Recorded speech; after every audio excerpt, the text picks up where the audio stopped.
Chapter 76 Laws of Liability and Restitution, Part 3.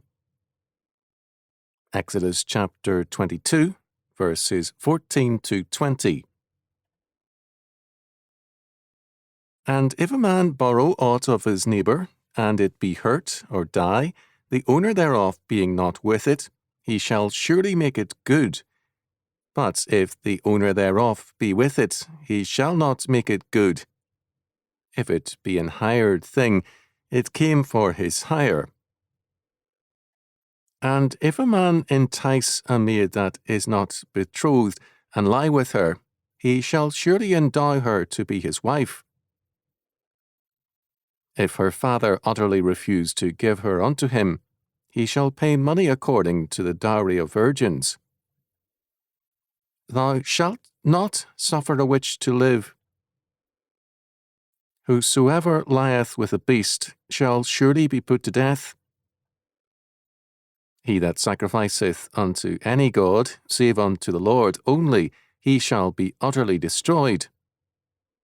Exodus chapter 22, verses 14 to 20.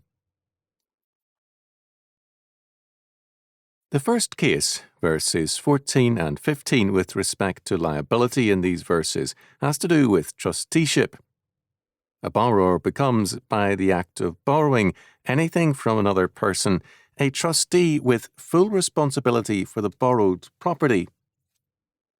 If any damage occurs while the thing borrowed is in his possession, he is responsible even if he did not, by any personal act, damage the thing. His negligence in protecting the thing borrowed makes him liable. As James McGregor summed up the legal implication, omission is commission. If, however, the tool or animal was hired together with the owner, then the owner is responsible. To use a modern example, if we borrow a friend's power saw and it malfunctions while we are using it, we are responsible for repairing it. On the other hand, if we hire someone to cut down a tree, any problem resulting to his equipment is the hired man's responsibility. In borrowing, the borrower takes the risk. In hiring, the hired man assumes the risk as part of his pay. The second case, verses 16 and 17, has to do with the seduction of an unbetrothed virgin. In Deuteronomy chapter 22, verses 25 to 29, we have the law of rape, but in this instance the word used is entice. Although the girl participates in the act, the responsibility still rests primarily on the male. In biblical law, the greater the responsibility, the greater the culpability. Without any qualification whatsoever, the guilty man must pay the virgin the dowry of virgins. The amount is not specified here, but in Deuteronomy chapter 22, verse 29, we are given the amount, 50 shekels of silver, a very large amount in those days. This dowry is to be paid whether or not he marries the girl. Seduction was thus too costly to be commonplace in times when the law was kept. Whether or not marriage followed depended on the girl's father. If he utterly refused the man as a son-in-law, the dowry still went to the girl. Since a subsequent suitor also paid some kind of dowry, the girl went into her marriage well endowed. This law stresses the priority of the father over both his daughter and her possible husband. It was his duty to protect his daughter and to ensure a good marriage for her. The third case, verse 18, says simply, Thou shalt not suffer a witch to live.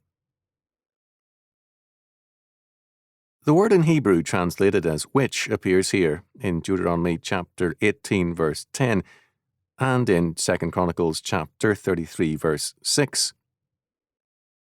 It is rendered by the Septuagint as poisoner. Scripture has other terms for those who divined, cast spells, and so on. Although those who were witches could also dabble in occultism, attempts to contact the dead, and so on, they were primarily dealers in poisons. They are thus dispensers of death, and therefore they must be executed. The medieval view of witches at times brought together pagan ideas as well as a prohibition of poisoners. Pagan views stress occult powers. We are seldom told that American Indians feared witches in their midst, that is, claimants to occult powers, and often killed them in great numbers. Indian medicine men knew poisonous drugs, and they warned people against evil practitioners who occasionally specialized in killing for hire. One reason for our contemporary impotence in dealing with some of our problems is a neglect of God's law. The fourth case, verse 19, concerns bestiality. This was a religious practice in many pagan religions, especially among Canaanites. Its religious uses still survive. Its purpose was revitalization through ritual chaos. Because primeval chaos was seen as the source of all life and power, chaos was regularly invoked, as in the Saturnalia, to renew and regenerate man and society. This law appears in several forms, in Leviticus chapter 18, verse 23, and chapter 20, verses 15 and 16, and in Deuteronomy chapter 27, verse 21. Evolutionary theory has the same premises as the ancient chaos cults, and it is leading to like practices. Biblical law is equated with a restraint on the human potential, and sin is seen as freedom. Hence, it is held that man can only realize his potential in violating God's law. The penalty here is again death, because it is a practice which is in defiance of the order of life. The death penalties of Scripture are few, but they are protective of the family and of God's covenant order. The fifth case, verse 20, strongly forbids sacrificing to any god save the Lord. This is a law addressing treason to the covenant God and to his covenant. It forbids sacrificing unto any god save unto the Lord only. It is concerned with acts of sacrifice, of worship. The literal reading of the last clause is, he shall be devoted, or banned. Some scholars see this as equivalent to the Amish practice of shunning, whereas others understand it as the death penalty. We cannot say for sure which it is. In 1 Corinthians chapter 5, verses 3 to 5, St. Paul refers to the necessity of maintaining excommunication. The sinning person is devoted or given to Satan for the destruction of the flesh, that the spirit may be saved in the day of the Lord Jesus. 1 Corinthians chapter 5, verse 5. Commentators often tell us of similar laws to these in pagan nations of antiquity. The resemblance is superficial. Middle Assyrian laws with respect to seducers apparently gave the father of the girl the right to kill the seducer.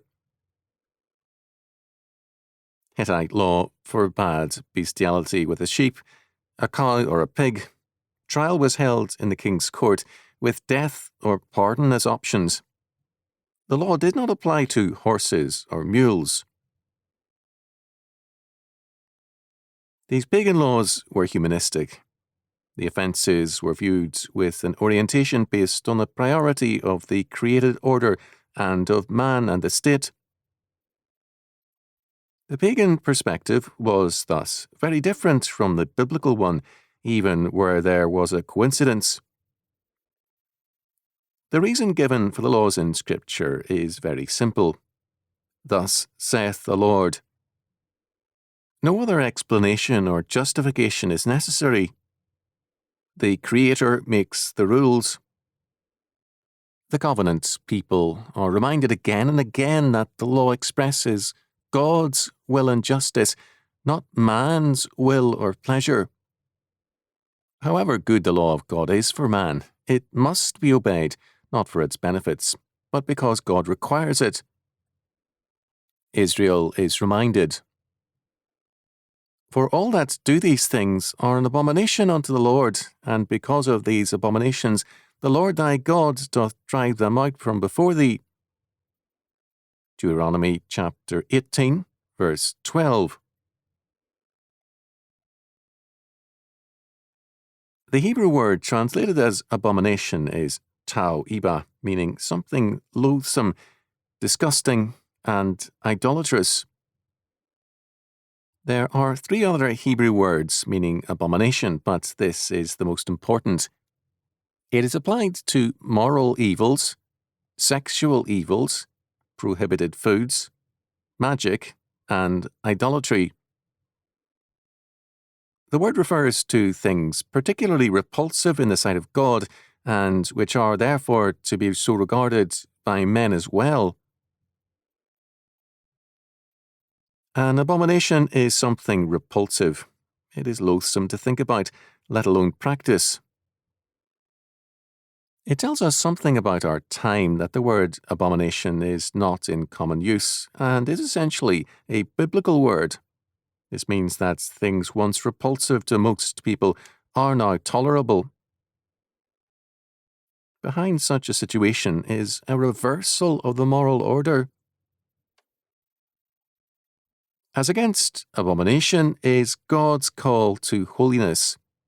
This chapter of Exodus concludes with God's commandment, And ye shall be holy men unto me. Exodus chapter 22, verse 31. The word men is enosh, whose roots is a word meaning frail. Hence the word means mortals, often male mortals. God holds men primarily responsible. They are more severely punished for their transgressions. Because of their greater responsibility, the requirements of holiness, while the duty of all, is especially important in men.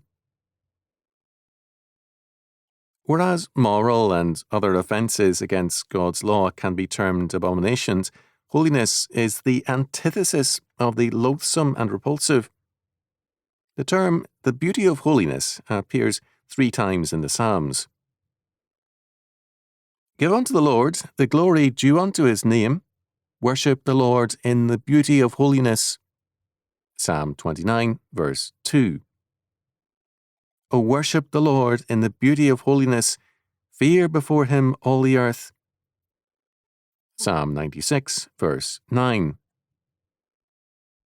Thy people shall be willing in the day of thy power. In the beauties of holiness from the womb of the morning thou hast the dew of thy youth. Psalm 110, verse 3.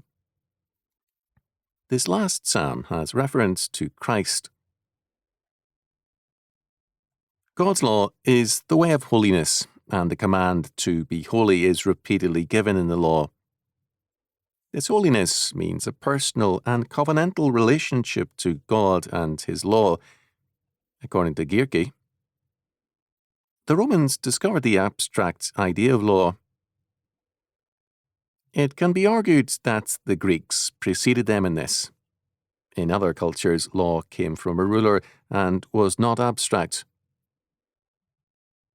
In biblical law, God expresses his nature and justice in the law, which is his totally personal word.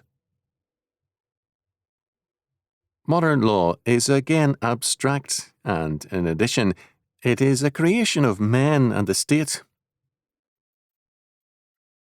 The erosion of law and the rise of lawlessness can be traced to these sources: abstraction and humanism. Biblical law rests on this premise: "Thus saith the Lord." For the Greeks and the Romans, law expressed abstract ideas, the forms of being. All the same, law became very personal for them. With no sovereign gods behind law, powerful men made law the expression of man's will, their own. The same impetus triumphed with the Enlightenment. Men now use laws to do their will, to express their hatreds and purposes, and there is no fear of God before their eyes. Psalm 36, verse 1. If God is not behind the law, some man will be. Law presupposes a sovereign will, and a will is personal. Abstract law becomes an evil personal tool because it denies God as the source of all law